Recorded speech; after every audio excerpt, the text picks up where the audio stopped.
నమస్తే. ప్రస్తుతం మనతో పాటు సీనియర్ జర్నలిస్ట్ భరద్వాజ్ ఉన్నారు. ఆయనతో మాట్లాడదాం. నమస్తే సార్. నమస్తే. సార్, ఆపరేషన్ సింధూర్ కి సంబంధించి పాకిస్తాన్ నటులు విమర్శలు చేస్తున్నారు. ఇది సరైన పద్ధతి కాదు అని చెప్పేసి. ఈవెన్ మన దగ్గర వాళ్ళని బ్యాన్ చేయాలి అని చెప్పేసి ఇక్కడ ఇండస్ట్రీలు మాట్లాడుతున్నాయి.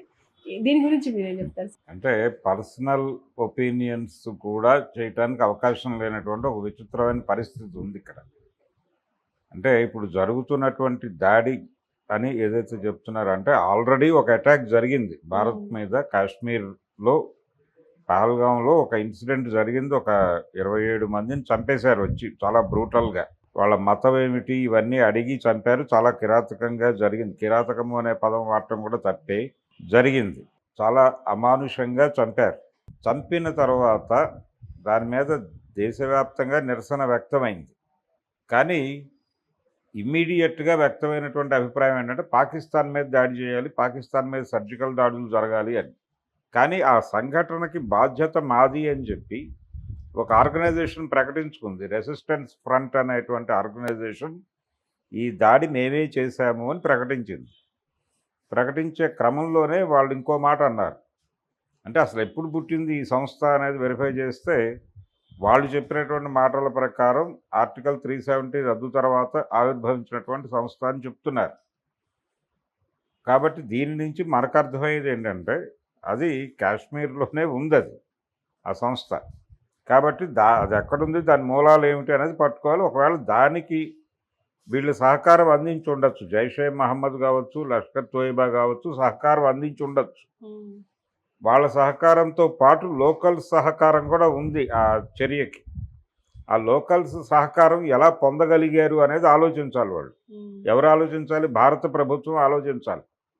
వాళ్ళు వచ్చారు చేయటానికి. వాళ్ళు ఏమీ గబక్కన అక్కడ బస్సు దిగి గబగబా చేసేసి మళ్ళీ బస్సు ఎక్కి వెళ్ళిపోలేదు. వాళ్ళు అక్కడ ఉన్నారు, కొంతకాలం ఉండి రెక్కీ చేసి పద్ధతిగా రిట్రీట్ ఎలా అవ్వాలో కూడా ప్లాన్ చేసుకుని చేశారు.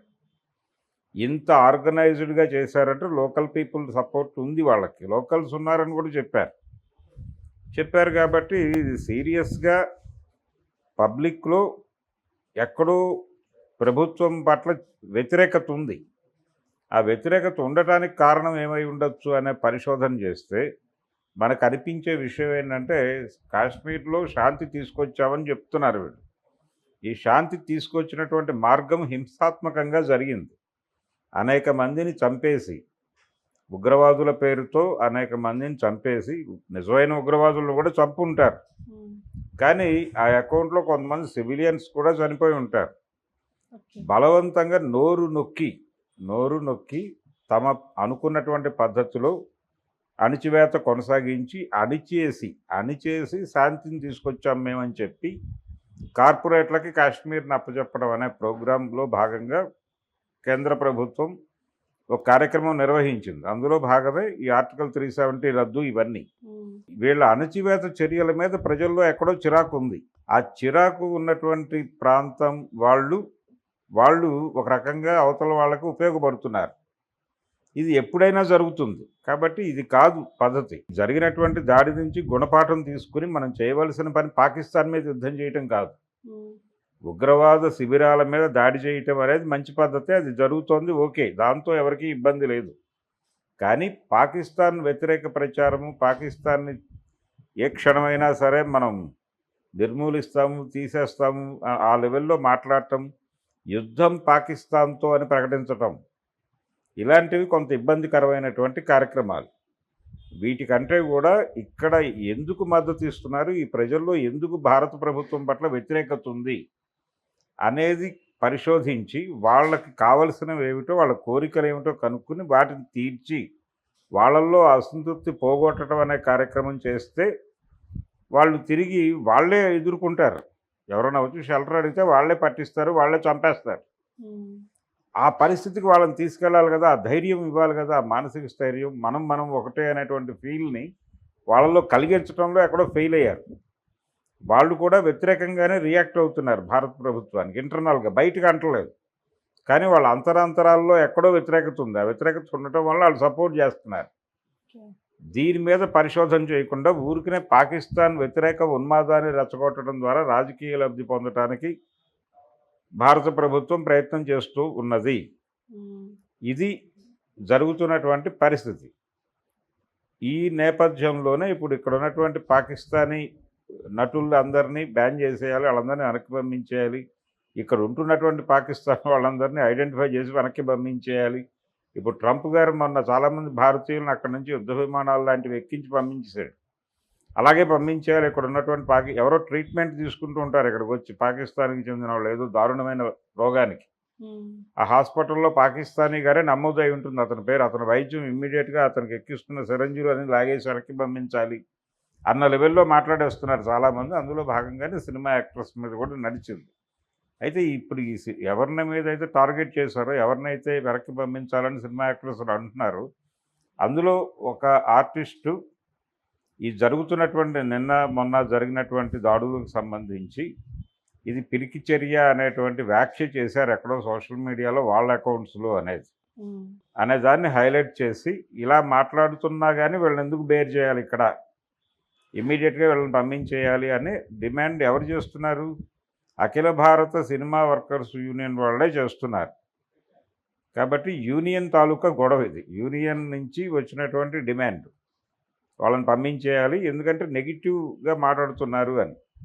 ఎవరికి నెగిటివ్గా మాట్లాడుతున్నారు? వీళ్ళు ఎక్కడైతే ఏ ఫీల్డ్లో ఏ దేశంలో అయితే ఉన్నారో ఆ దేశానికి మద్దతుగా కాకుండా వాళ్ళ మాతృదేశానికి అనుకూలంగాను, వీళ్ళేదో వాళ్ళ మాతృదేశాన్ని ఇబ్బంది పెట్టడానికి ఇక్కడి నుంచి ఏవో ప్రయత్నాలు జరుగుతున్నట్టుగాను వాళ్ళ సోషల్ మీడియా అకౌంట్స్లో వాళ్ళు వ్యాఖ్యానాలు చేశారు అనేది ఇప్పుడు ఈ యూనియన్ అభ్యంతరం.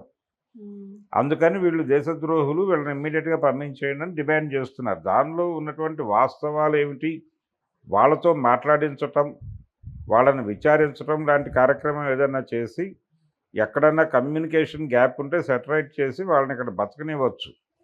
ఇదే టైంలో కళాకారుల మీద ఈ రకమైనటువంటి వివక్ష చూపించడం సబబా అనే ఆర్గ్యుమెంట్ కూడా ఒకటి ముందుకు వస్తుంది. వాళ్ళు ఏదో ఇక్కడ నటించడానికి వచ్చారు. ఇప్పుడు మన సినిమాలు అక్కడ ఆడతాయి. ఇప్పుడు హిందీ సినిమాలకు పాకిస్తాన్ అనేది పెద్ద మార్కెట్. ఆ మార్కెట్ను వదులుకోవడానికి వీళ్ళు సిద్ధంగా లేరు.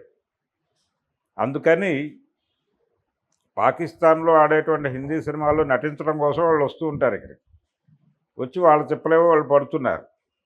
ఈ క్రమంలో వాళ్ళ మాతృభూమి మీద ఏదైనా దాడి జరిగితే దాని మీద రియాక్ట్ అవ్వటం తప్పు అనుకోవాలా సీరియస్గా? అంటే ఒక విచిత్రమైన సందర్భంలో మనం ఉన్నాం. ఎన్టీ రామారావు గారి బొబ్బిలిపుల్లి సినిమాలో డైలాగ్ ఒకటి ఉంటుంది చివరిలో కోర్టు సీన్లో.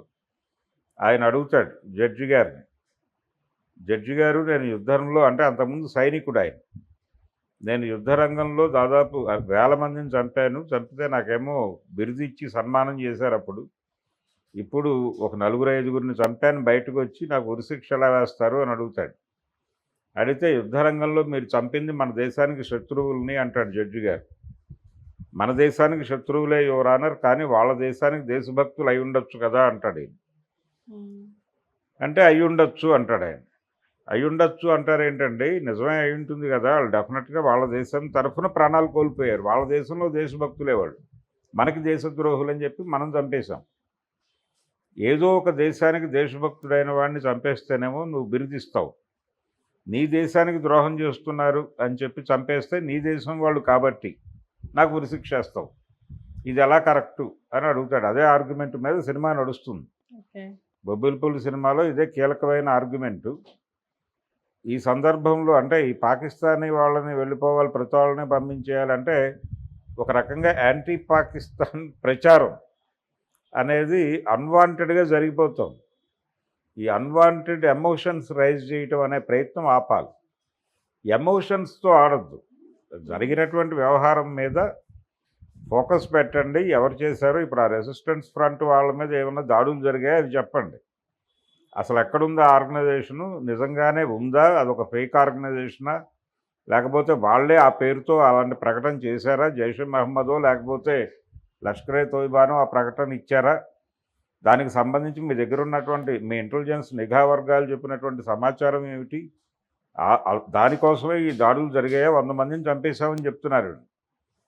అద్భుతమైనటువంటి బదులు తీర్చుకున్నాం మేమని చాలామంది మాట్లాడేస్తున్నారు. జరుగుతున్న దాడేమో, వీళ్ళు చేస్తున్న దాడులన్నీ కూడా ఉగ్రవాద శిబిరాల మీద, ఉగ్రవాద శిబిరాల మీద దాడి జరుగుతూ పాకిస్తాన్తో యుద్ధం అంటున్నారు. ఇప్పుడు ఈరోజు ఒక ఎయిర్ బేస్ మీద దాడి జరిగింది, దాడి చేసాం, కంట్రోల్, అది ఎయిర్ బేస్ అంటే జనరల్ ఎయిర్ బేస్ అనుకుంటున్నారు. అది యుద్ధ స్థావరంగా వాడుతున్నటువంటి ఎయిర్ బేస్ మీద దాడి జరిగింది. ఆ దాడిని వాళ్ళెలా చూస్తున్నారు, వాళ్ళెలా రియాక్ట్ అవుతున్నారు, దేనికి జరుగుతోంది అనే దాని మీద ఎలాగూ చర్చలు జరుగుతాయి. యుద్ధం మొదలైపోయింది పాకిస్తాన్తో అనే ప్రచారం విపరీతంగా జరుగుతోంది. పాకిస్తాన్ నేను యుద్ధానికి సిద్ధంగా లేను అన్న పద్ధతిలో వాళ్ళు ప్రకటించారు. కాకపోతే భారత్లో ఒక ఎమోషన్ డ్రైవ్ జరుగుతోంది. మాక్ డ్రిల్ కూడా జరిగిపోతున్నాయి ఇక్కడ.